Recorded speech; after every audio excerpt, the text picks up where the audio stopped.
Nakakatakot, kalbo na ang mga bundok. Ito ang nalathalang opinyon ng Diaryong Pilipino Star ngayon na may petsang February 25, 2025. Ganito ang sinasaad ng kanilang editorial. Noong linggo, Pebrero 23, sinabi ni Environment Secretary Maria Antonia Yulo Luisaga na sa kabuuang 15 milyong ektarya ng kagubatan sa Pilipinas, 7 milyong ektarya lamang dito ang natataniman ng mga punong kahoy. Ang natitirang 7 milyong ektarya ng kagubatan ay kalbo na. Sabi ng kalihim, target ng kanyang tanggapan na madagdagan ang forested lands mula sa 7 ektarya ay gagawing 10 ektarya. Ginagawa na umano ng DNR ang lahat upang mataniman ng puno ang mga classified na forest lands sa ilalim ng National Greening Program. Noong nakaraang taon, ayon pa kay Luisaga, sinimulan na nila ang mapping out ng 1.2 ektaryang kagubatan at bubuksan ito sa mga tao at iba't ibang organisasyon para ma-reforest. Target daw ng DNR na makapag-reforestation ng 3 milyong ektarya pagsapit ng 2028. So ang ginagawa po namin ngayon, we are looking at slowly increasing this in order for us to meet at least 10 million in terms of coverage. So last year, inumpisa po namin na imapa the first 1.2 million hectares na ibubuksan sa different people's organizations, different corporations, even government corporations, even global corporations to help us reforest these areas.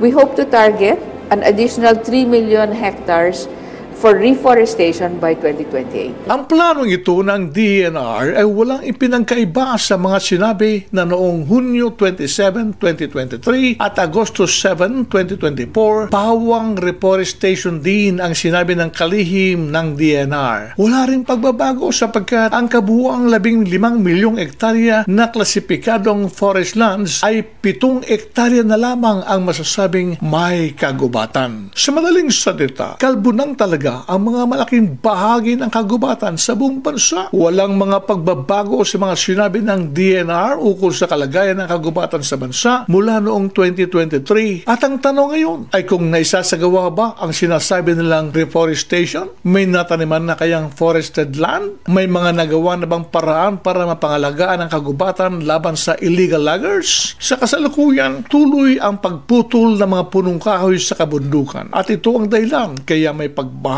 sa maraming lugar sa bansa. Nang bumaha sa Laurel at Agoncillo, Batangas noong November 2024 dahil sa bagyong Christine, naghambalang ang mga inanod na kahoy sa kalsada. Sa pag-anod ng mga kahoy, hindi maikakaila ang illegal logging activities sa Batangas. Patuloy din ang illegal mining na sumisira sa kabundukan. Ang pagmimina sa Brooks Point, Palawan ng 2 mining companies doon ang dahilan kaya napanot ang Mount Mantalingahan Mountain Range. Matagal na nagrereklamo ang mga katutubo, yung mga indigenous peoples sa nasabing lugar sa ginagawang pagmimina, subalit hindi sila pinakikinggan. Ang minahan ay pinatigil na noon ni dating DNR Secretary Gina Lopez. Nararapat kumilos ang kasalukuyang DNR Secretary sa mga lumalapastangan sa kabundukan at sa kagubatan. Walang silbi ang deforestation kung patuloy ang pagmimina at illegal logging.